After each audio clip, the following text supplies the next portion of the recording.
Hey everyone, welcome back. My name is Kate Ridgway, and today we are talking about the Diriyah E-Prix. Now, last week we had the amazing Helena Hicks from the Females in Motorsport channel. I'm really happy to say that we have another guest for today's episode. Her name is Alice Holloway, and if you don't know her by name, it's very likely that you know her writing. Alice is one of the writers for The Race and one of the co-founders of the Formula E notebook. Alice is also a great friend of mine and has been a wealth of knowledge for me whenever I've been in the Formula E paddock. She truly is an encyclopedia about this sport and gives away some of her incredible insights in today's interview. I'm extremely excited to talk to her again, probably at the end of this season, but for now, enjoy this chat with Alice. Alice Holloway from The Race. Welcome to the podcast. How are you? I'm very well, thanks. How are you doing? Doing good. I was very, very jealous that you were in Diriyah this weekend because it was an amazing race. You were also at Mexico before. Yes. First of all, when did you get back from Diriyah?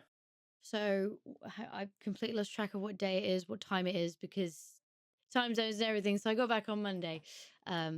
Yeah, we had a travel day back on Monday. Obviously, the race was Friday, Saturday. The way we formulate things, we normally don't travel until we have like a day before we travel back, just for us to get copy and everything filed and everything we need to do our end for the race. Just to make sure everything's done. And also, it's also a nice opportunity to actually go and get to see where we go racing, because otherwise you do tend to get somewhere, kind of go airport to hotel to track to hotel to airport. They're always very hospitable, very very welcoming, and it's always just a great event. Everyone really likes it out there. Yeah, you've been there for like a good couple of days before. You said, in hotel, track, hotel, home. That's what I do. Yeah. I'm there for like 5 minutes, so I've definitely relied on you over the years. I know you've told me like, go to that corner, make sure you ask that person about that sort of. I like to try and impart knowledge where I can. Gotta help everybody out. For me personally, I love the track. It's one of my favorites. I thought the race itself was super exciting. We're going to talk about that. But how was it for you?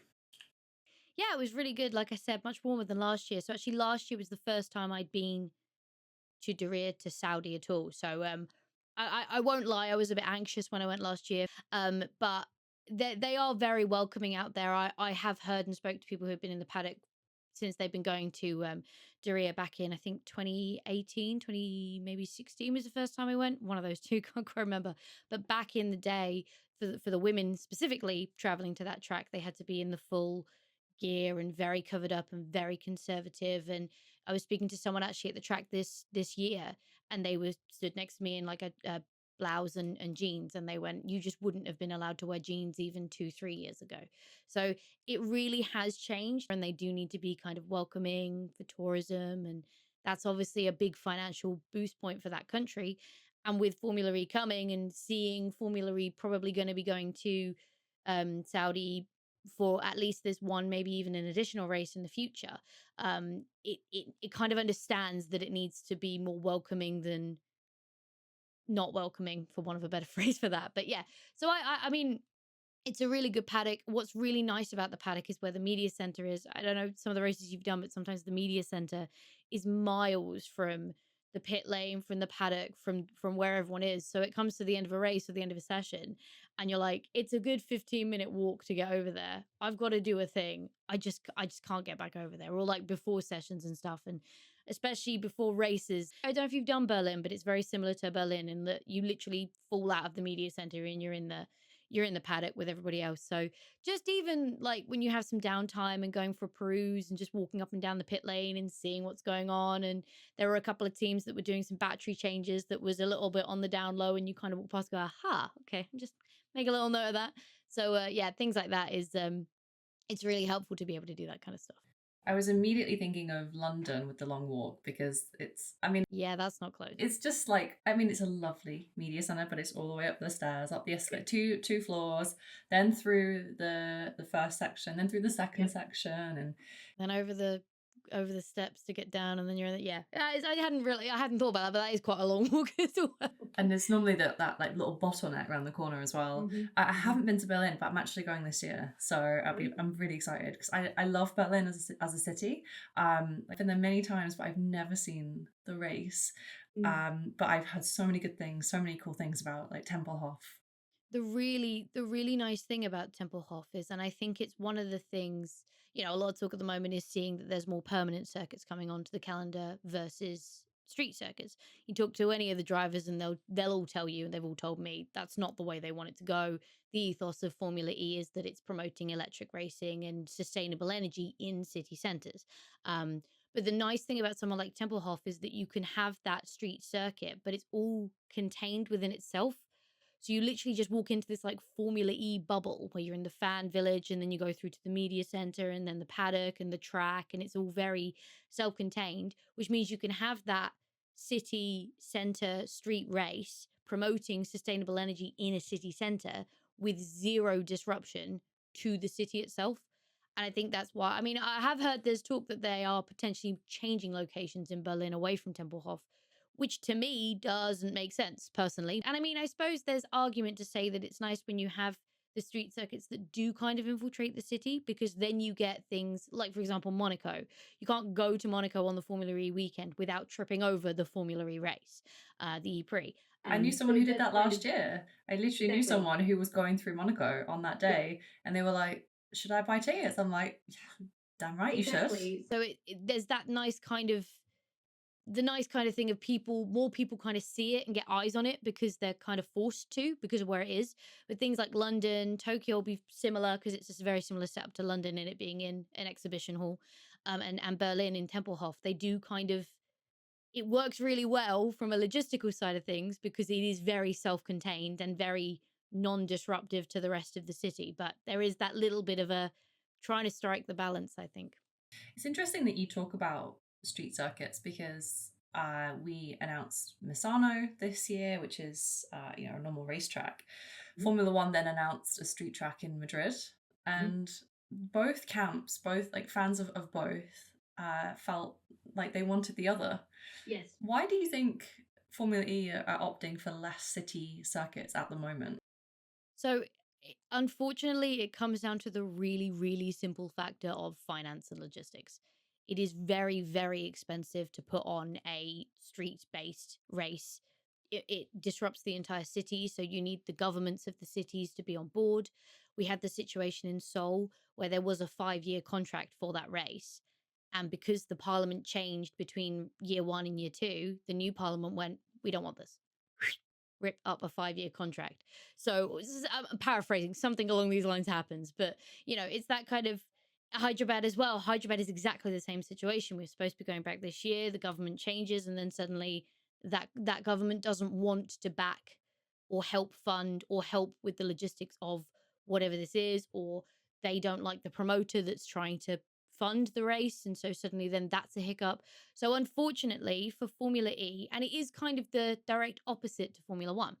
So for Formula E, it is, you have to remember this is its 10th season, so it's still relatively in its I say relatively, but relatively in its infancy, and it doesn't have the global eyes, the financial backing that something like Formula One does. Although they're both owned by Liberty Media, one does have a much bigger money pot than the other, which means Formula One goes to Madrid and goes, hello, we'd like to put a race on here. And Madrid goes, oh my gosh, yes, that's exactly what we want. So they can go racing, same as when they do any street circuit. It's Formula One, so it gets that kind of ability to do what it wants. Whereas Formula E not only needs the government backing, but it needs promoters backing, it needs all these other financials. So financially and logistically, it's just harder for Formula E. And that's why they end up starting to go to Misano, because Misano does come in place of Rome, which obviously after last year came under a lot of scrutiny after we had that big incident.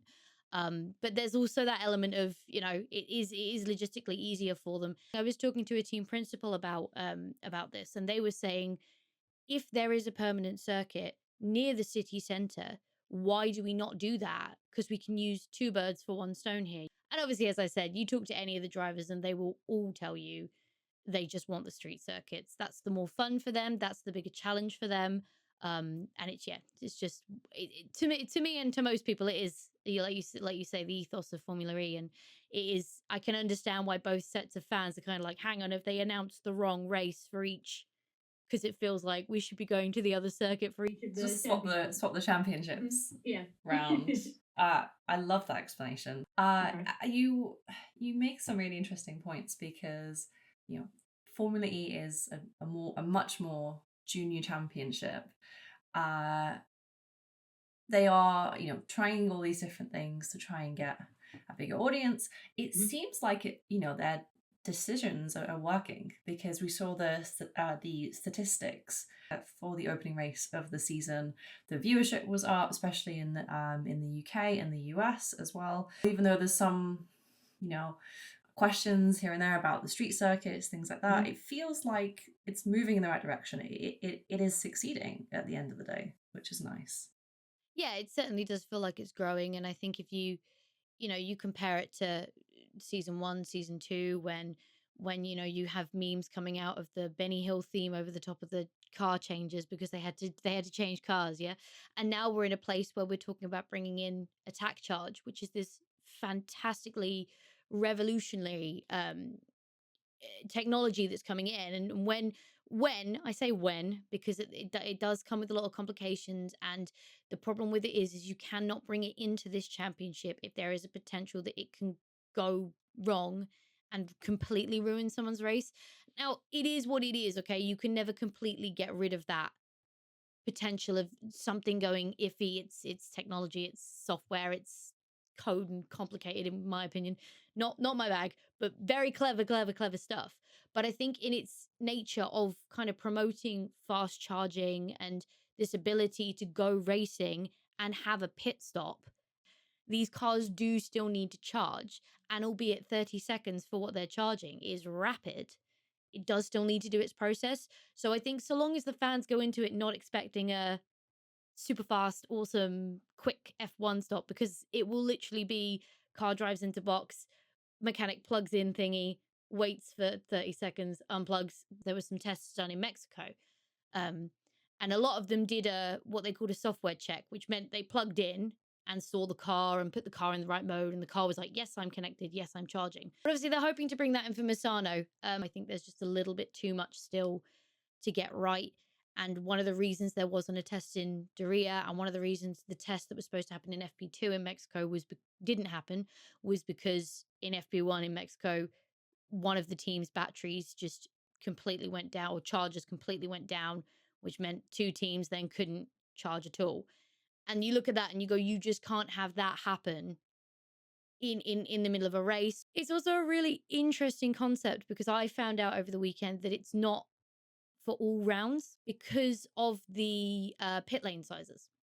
So you wouldn't use it in Monaco because the pit lane is too narrow, but you could use it in Mexico because the pit lane is wider. It's also quite confusing for fans as well. Yeah. That's very interesting news. I understand why, but then couldn't they have? But then I don't understand why. Wasn't this part of the initial consideration? I mean, Monaco's been on the track for a long time. If and will stay, because it's one of the crowns in Formula E's calendar, so they're not getting rid of it anytime soon. So we've got the 6-7 week break now because Hyderabad's gone. Then it's Sao Paulo. Then it's Tokyo. Then it might be Misano. Yes, just before Monaco. So we've missed the test here. There'll obviously be no test in Hyderabad because it's not there. Hopefully there'll be a test in Sao Paulo. Hopefully there'll be a test in Tokyo. But if either of those pit lanes are too narrow, then I guess you don't test. We've had 3 races to get on top of this. Hope it works. If it's coming in much closer to the end of the season. Possibly even still, it might be delayed again to season 11, which is exactly what Formula E don't want, because it was supposed to come in last year. So it's already delayed. They really want it in, at least by London, they want it in, I reckon. And at that point, like you say, there's this fear of if it's a championship decider. Championship decider and a charger decides it. Hooey. That would be a disaster. And they don't want that. Yeah, they need to get it in, and they need to have it. They need to have it tested. If it gets to a race or two before London and they haven't brought it in yet. It's just They'll not delay it. They just won't be able to. It's just not fair. Because usually Formula E is very good at going down to the wire. So That's true. I mean, as for the charging bit, I think I can just imagine some nice like on-screen graphics like showing yes, this yeah. charging. I think graphically there's a lot of opportunity. I mean, I know they utilize the halo a lot in Formula One as well. So there's a lot of stuff you can do on the screens. And obviously we've got some really cool onboard camera angles from Formula E as well. Which you don't tend to see in other championships as much. So I think there's definitely visually some things they can do. It's just, I think, for fans, the expectation to make sure they're not expecting this kind of like, because that's just not going to be what it is. It's just not how the fast charge will work. I know some people who are like triggered by low batteries on like their phones. So if they see like the low battery, everyone's going to be so stressed. Charge it now, quick. Yeah, you're on low power mode. Quick, like go for it. Yeah, I can imagine. Oh my gosh, could you imagine them having to turn into low power mode just to get to the fast charge? That would be amazing. I hope that comes because that would be very interesting. I was going to say hopefully Monaco, but no, they can't do it. But no, probably wouldn't be Monaco. But yeah, I think so long as if we get to about halfway through the season, I think Misano's a bit too soon. With the fact that we've already lost 1.5 tests, but they're supposed to be testing it at every round until it comes in, and because of complications, because things went wrong in Mexico, they basically just had to go back to the drawing board and go, okay, why has this all happened? I know it was supposed to be a Gen 3 thing, but the Gen 3 was such a chaotic start because of parts and suppliers and kind of still knock-ons from COVID.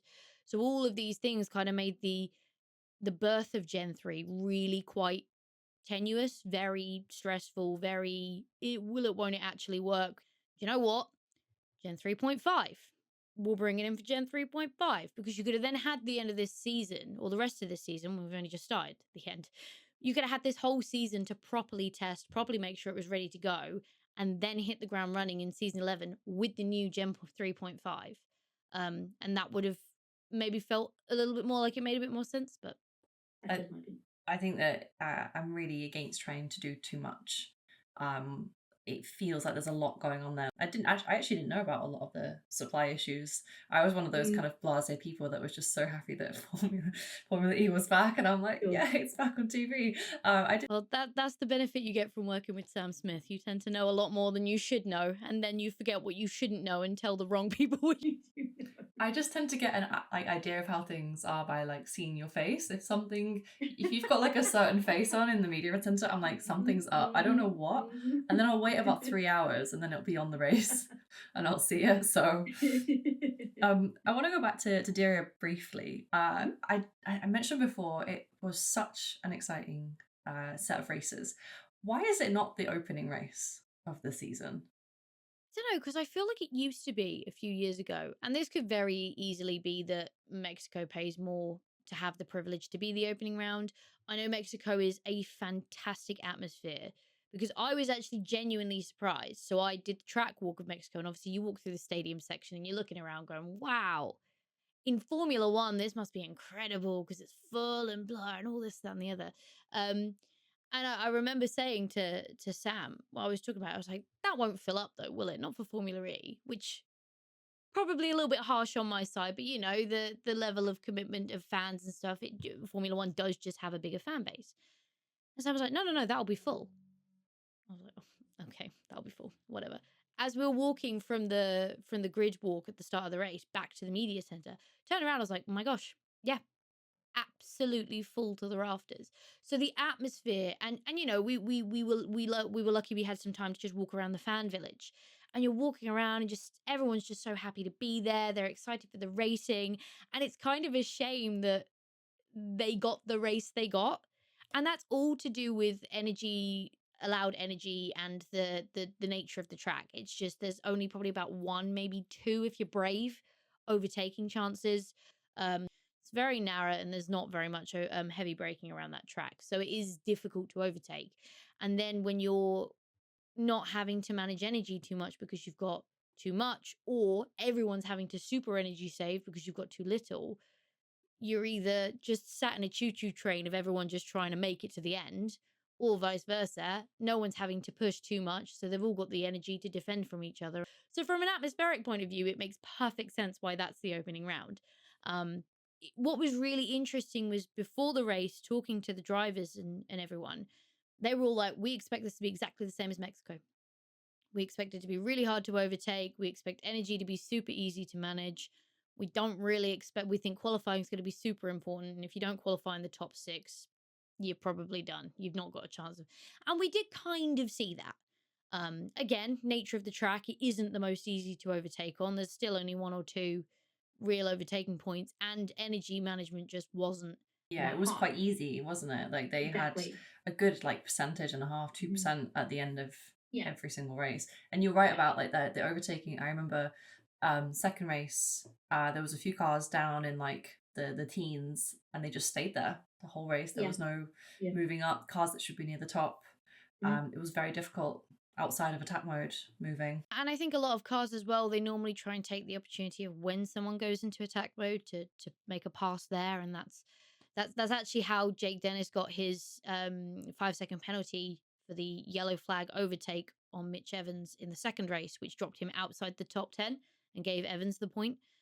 Was because Evans had gone for attack mode, because I think Derivler had just gone straight off at that corner, so he'd gone for attack mode. Dennis was obviously on the quicker line, having not gone through attack mode.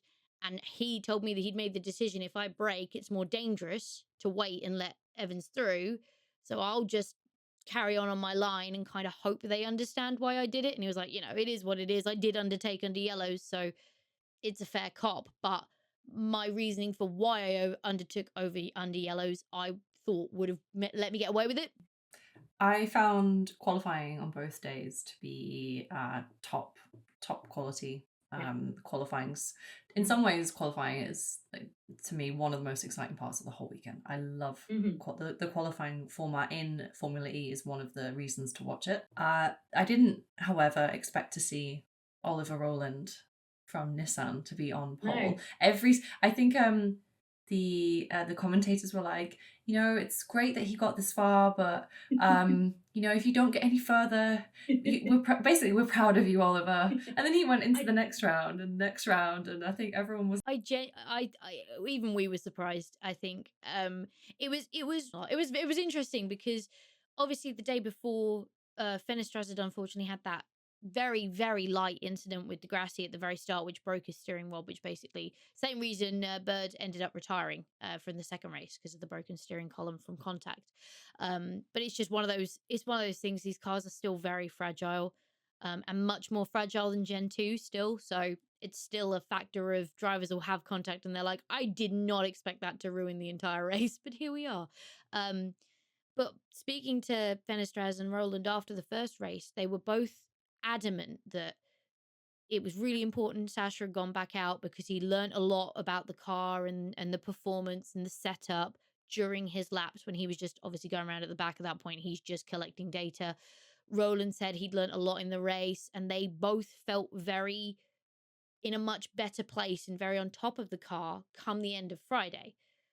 And if you look at the free practice results, Roland, even in Mexico, Roland has been at the top throughout. Because this was something he was saying to me. He was like, I get a good feel for the car. I feel like the speed's there. I feel like I'm on top of it. But going to qualifying, and then I don't know what's happened to it. We know this is a quick car. It's just about getting it together. And it's kind of the perk, I guess, of having a double header. You have that kind of day one that if it doesn't quite go your way, just becomes a learning day. And you can take a lot of what you've learned about that track, because the tracks don't tend to change too much overnight. But yeah, I think the Nissan's been a good car, and we saw flashes of it last year with Fenestraz and even Norman Nato at some points having really good races, and it just seemed to be those were the races where everything clicked and everything came together. So hopefully this is the beginning of more to come, because as I said, and as the drivers have said to me, it is a good package. So it has the potential to do as ZS Penske did this weekend as well. So it has the potential. Let's just hope they can keep challenging the Jags. The Penskes are interesting to me. Last year they did quite well in the first half of the year, and then the second half of the year they just kind of dropped off. They've done pretty decent in these first few races. Jeff was obviously on the podium on Friday. You know, the things that they've said to you. How do you think they're feeling about this season? What are their expectations for the season? So similar to Nissan, they know they've got a good package. It's just they know the Jaguar is it's the Jaguar's efficiency that just puts it in a class above everybody else. And you know, it's the efficiency that even if they're not having a good weekend, it's still an okay weekend. So they don't tend to doesn't tend to have a bad weekend, because if the pace of the powertrain's a little bit down, the efficiency can normally put them in a semi-competitive position to at least be scoring points. And one of the big takeaways in Formula E is that so long as you are consistent, so long as you are consistently scoring. Sorry, it's my Alexa. Try that again. So long as you are consistent, so long as you are consistently scoring, you will be up the top. You will be at the top fighting for the championship at the end. I mean, Cassidy's having a mega run. I don't even think Cassidy thought he was going to be doing this well coming into a new team. And although it's still the Jaguar powertrain, because obviously he was in Envision last year, which does run the same powertrain, it's a new team, it's a new car, it's a new software, it's a new race engineer, it's a new performance engineer. So he's there getting stuck in with the technical side, with the software side. He's trying to understand and learn as much as possible. And I think that's really showing in the strong performance he's managing to have. Um, but going back to the Penske's, yeah, I think they do have a strong package and they are confident in their package. And it's very similar to Nissan. You have to remember as well that some types of circuits suit other cars better. So some cars will suit a more permanent circuit, which has the heavier braking zones or is easier to overtake on. The cars will prefer those kind of tracks versus the more street circuits, which are narrower, harder to overtake, normally more energy consuming. There's normally a debate about efficiency, but like the ERTs are much better on street circuits. That's used to be Neo to confuse everybody. But that's the nature of the circuit. It's the car liking that type of circuit. Whereas you look at Mexico, they really struggled because that's obviously a permanent circuit. So it's for all teams, for DS, for DS Penske, for Nissan, for ERT, for all of them. Supposedly all of them apart from Jaguar and Envision as a byproduct of Jaguar. It is all about the circuits. It kind of comes together in synergy. And that's where you get these swings of performance from Nissan and DS that you're not necessarily seeing from Jaguar and Envision. I love these explanations because I'm learning so much right now. Although I did already know that Jaguar will be fine everywhere, because we all know they're going to be fine everywhere. You said about Nick Cassidy there. It's been a brilliant start to the season for him. Please correct me if I'm wrong, but I was listening to the radio and I think he offered to give the podium back on Friday if he couldn't go forward, or I think if he got through the attack mode, obviously he was going to lose that he was going to gain that place. Is that what happened? So yeah, basically on that, I mean, it's a little bit. I mean, they've all explained now, but the radios were really dodgy, and ironically, I was listening to Evans in that moment. Unfortunately, my radio connection and his radio connection were all so I was kind of getting bits of it. But since the race is finished and we've spoken to the teams and stuff, it basically what had happened was Evans had already taken both of his attacks. Had first and second at the time. Cassidy was kind of at the beginning of the choo-choo trade of everyone who hadn't yet taken their attacks. So the idea from the team was, let's swap them round so Evans can defend from anyone behind Cassidy. So Cassidy can take his 2 attacks, not lose a position, but then Cassidy will come back after his second attack and sit behind Evans, because Evans was at the time rightfully in third. Because there was radio fallout, and it was really bad for Jag on the Friday, because like I said, I was listening to Evans at the time, and even I was like, what is going on? They're telling you things and you're not responding, or you're asking questions and they're not answering. It was really bad dropout. I think sometimes at circuits, the further away from the pit lane they get, if it's quite a long circuit, and Diriyah is one of the longest on the calendar, if they're on the other side of the circuit, you can have radio dropout. So normally what you'll then hear the teams go, okay, please talk to us in turn 24 through to 3, because as of 4 and round to 17, we can't hear you. But because this was such a time-sensitive thing, what was happening was Evans was only hearing give Cassidy the position, because they knew that he wasn't getting all the messaging. He's going, why am I giving up a position? I don't want it. I've earned this third. It's my third. I don't want to give it up. Cassidy's sitting there going, tell him I'll give it back. Tell him I'll give it back. I just want to use it to take the attack modes. And it just got to a point where the messages just weren't relaying enough. So that was why, and Evans did express a lot of frustration at the team over the radio. But it has since come out that he's understood that it was the radio dropout, and he just because in the press pen afterwards, he was like, I just wasn't getting any information. I didn't know what was going on. And then obviously it's kind of, for us as the media, it's great that the press pen happens so quickly after the race, because if something has happened, drivers are still in the heat of the moment and they're going to tell you exactly what they think. But for the teams, they're like, can I have 5 minutes to explain to him it weren't working? And then he can go and talk and be nice and chill about it, because he'll understand we weren't trying to screw him over. But the last lap move, I think Evans was just a little bit more frustrated at himself for making a mistake, and was frustrated at the team. But, you know, desperate times, desperate measures. He wanted the position, and he was trying to get second, which he thought he could get. Had he have not gone so deep into the corner, maybe he would have, but that's racing. So super exciting weekend in Diriyah. It always feels like a really long season, loads of races, but we're already 3 in now, which is crazy to say. We haven't got a race now with Hyderabad until Sao Paulo, and then by that point we're coming up to Tokyo, and then it'll be April. I was saying last week to Helena that when you get to Monaco, it feels really nice because a lot of the drivers are settled. There's a kind of a nice early indication of who's in the lead for the championship. It's normally my first race of the season, so I feel like I've come in with information, which is great. Ready to go. Yeah, I'm ready. I'm like, I know what's going to happen. Last year I went straight to Jake Dennis. I was like, Jake, you're doing all right this year, right? And he was like, typical, no, I'm just let's wait and see the end of the season. Yeah. So let's see when we get to Monaco. They all do that. They're like, oh, I'm not even thinking about the championship. You're like, yes, you are. I love yes, you are. I love that, because it's always nice, and then they're all just outside and it's just sun shining. It's like the happiest media pen I've ever seen in my life. It's a good pen. What are your thoughts on the upcoming races? Especially, I want to ask about Tokyo. Another brand new race, street-ish circuit. It's sort of in the Bay Area near Odaiba, another exhibition center. Who do you think, other than, we'll obviously say Jaguar, because we know they're going to be fine at every race, as you said. Probably, yeah. Who else do you have your eye on? Yeah, I mean, so Sao Paulo will be very interesting, because last year it was our first Peloton race. So it's the first one. And I think that caught a lot of people out, because Formula E usually is qualify well, finish the race well.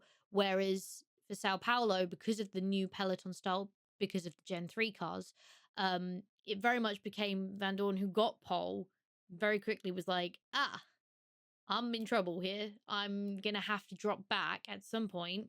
And it's kind of that moment of picking for the cars behind, picking the moment to take the lead, to make sure that you've regened enough energy that you can get to the end and hold that position without having to do then what Van Dorn did. Obviously, throughout the season, we then had more races like that, like Portland was like that as well. So drivers start getting used to this style of Peloton racing. So I think everyone goes into this one with a lot more knowledge. And obviously, knowing it's Sao Paulo, everyone expects it to be that kind of racing again. Yeah, as we say, you can't write the Jags and the Envisions off. I think the Andrettis are an interesting one, and the Porsches are an interesting one this year, because that Porsche powertrain is akin and on par with Jaguar. It's very efficient, it's very quick, it's a very good powertrain. And over the winter break, so after Valencia, before Mexico, because that feels weird, but it is winter, but it is an actual winter break. But yes, the kind of pause after preseason, if you will. They'll obviously have done work. They'll have learned a lot over the last season. And I think Mexico was an indicator that they'd learn. I think Diriyah was an indicator that they maybe hadn't. It comes back to the same problem with Porsche, and that's their 1 lap pace, which is slightly mind-bending, because you're like, you had the whole year to know that this, and, speaking to any of them in London last year, Berlin, Rome, the last few races of the year, they were all the Porsche guys were like, yeah, it's the 1 lap pace. And even saying that, Dennis manages to go on and win the Drivers' Championship, and Andretti were in with the fight almost up until the very last race for the constructors or the teams championship as well. So it's kind of mind bending that they still seem to have this issue. I mean, heart goes out a little bit to DaCosta, who's just not in a good place mentally or in the car at the moment. I think for him this break is, it's a blessing and a curse, because I think part of him just wants to keep going and keep trying and keep kind of like working away at what the issue might be, because self-admittedly from him, he just doesn't know at the moment. He doesn't understand why it's not clicking for him, it's not gauging for him. It shouldn't see one of the greatest FE drivers and an ex-FE world champion plumb last in 3 of the 4 sessions on the Saturday race, or 2 of the 3 sessions on the Saturday race. He shouldn't have started that race from the very, very back. He's got a Porsche powertrain, and it is arguably definitely the second best, but sometimes the best powertrain on the grid. So I think there's a lot of teams that, and even saying this, Jaguar need to make sure they get it right too. Because although they have a strong powertrain and they do have the efficiency, there's also now brewing something I kind of alluded might happen at the beginning of the season, where new boy Nick's come in and he's doing pretty well. And old boy Mitchie probably not liking that too much, as expressed when, okay, there was radio communication, but let's not miss the fact that there was frustration there that Evans believed the team were favoring Cassidy, and they were helping him more than they were helping Evans. So if you're Evans, you can't be sitting there going, I'm cool as a cucumber, I've got the best car on the grid, I'm going to do fine. Because your teammate's now 3 for 0 on podiums and got a race win already 3 races into the season. You've not got a podium yet. First race Mexico was not great for him because of a heavy steering situation he had going on. Third race was kind of a write-off as well. He only locked into points because Dennis overtook him under yellows. So his qualifying wasn't... And the problem for Evans in the second race in Diriyah is he doesn't really know why he didn't qualify well. From his understanding, it was a great lap. It was a better lap than the first one. It was really fast. So how does he end up starting 13th on the grid, or wherever he started, off the back of what he believed was a really good lap? So there's still a lot that Jaguar need to do. And, like we said, Cassidy will at some point have a bad day. But it's just how bad of a day that is. Stoffel Vandoorne won his championship, for most of those races, was just finishing in the top 10. But because he was consistently getting points, he didn't actually get that many wins or podiums that season. But because he was consistently in the tops, because he was consistently in the top 5 and in the points, that's how he wins the championship. Also, we can't forget the McLarens, because that is a good team. They have a good... They run the Nissan powertrain. So if Nissan can get on top of it, so can they. Hughes showed us last year how he certainly doesn't give up a fight. And I think this is also a bit of a resurgence year for Bird as well. So he's looking for a good year. I think any team... That's the wonder of, and the beauty of Formula E, is that any team can do it, possibly minus ERT and Mahindra. Sorry, ERT and Mahindra, and maybe Apt as well. Sorry, guys. But apart from those teams, like, he's genuine. If any of the other teams and manufacturers and OEMs get on top of their package and it just clicks for them over that weekend, and if they've got on top of the Peloton style better than Jaguar, better than Andretti, better than Porsche, they really could come in and steal a cheeky win. So yeah, I think it's very open. I think obviously everyone knows who the favorites are, and they know it too. But I certainly wouldn't say that means it's confirmed. Unlike Formula One, I wouldn't say that means it's confirmed that if you turn on the race with 2 laps to go, you'll know who's in the lead. Completely agree. I think you summarized it beautifully there. I wonder if, like, the pressure of knowing that you're in a good car, you're knowing that you're in the, a very, very good team versus someone who's just come in and they're a little bit more new, and so maybe the expectations aren't as high and the pressure isn't on as much for them. And now the opposite thing is happening. By the time we got to Sao Paulo last year, we had Hyderabad and we had Cape Town in there as well. So, we're heading into that Peloton style race a lot sooner this year, which will be Indeed. And also we're coming off of a break with no racing, and of course they'll be at the factories in the sims. They'll be learning as much as they can with the cars, and the simulators and the stuff they can do at the factory is incredible, because they have to be able to, because they can't go testing as frequently as they probably would like to. So yeah, it's certainly gonna be an interesting race, and I think it'll be also a good indicator of who's learned what about peloton racing come this new season, because obviously this is the first one we expect, and I do still expect it to be a peloton, but watch us all be surprised when it's suddenly not. I do like the strategic side of it, like the fact that you have to choose when you're going to take that lead. To me, I always do. I actually generally like love peloton racing generally, like on bicycles. I think it's great when there's a blend. If it was all peloton racing, everyone would kind of get their head around the strategy quite easily, and it would be adapting to the different tracks, and it would be a bit predictable. Would be a genuine peloton. And it would kind of, I think if all of the races were peloton styled, it would really negate qualifying, which would be really sad, because I think, as you said earlier, for me, the duels, when they brought the duels qualifying in, I was literally like, this is the best thing you could have done. This is incredible. I really love that. And I think what's lovely about it is you'll watch a duel and be like, oh yeah, so and so's gonna win, and then by the end you're like, how have they just been knocked out? What just happened? So I think that's, and I think that's the beauty of it, because it is that then one shot knockout stages. You make a small mistake, you're in the best car in the group, but you make a small mistake, it's done 8th. So it's a really good qualifying system, and I'm one of the best things Formula E have done for sure. So I definitely like that we have this blend of peloton, because the peloton races people don't really care that much about qualifying, so long as if you can make it into the duels, you're normally quite happy, because you're going to be in that top runaway pack as per peloton racing. So yeah, no, they're really good.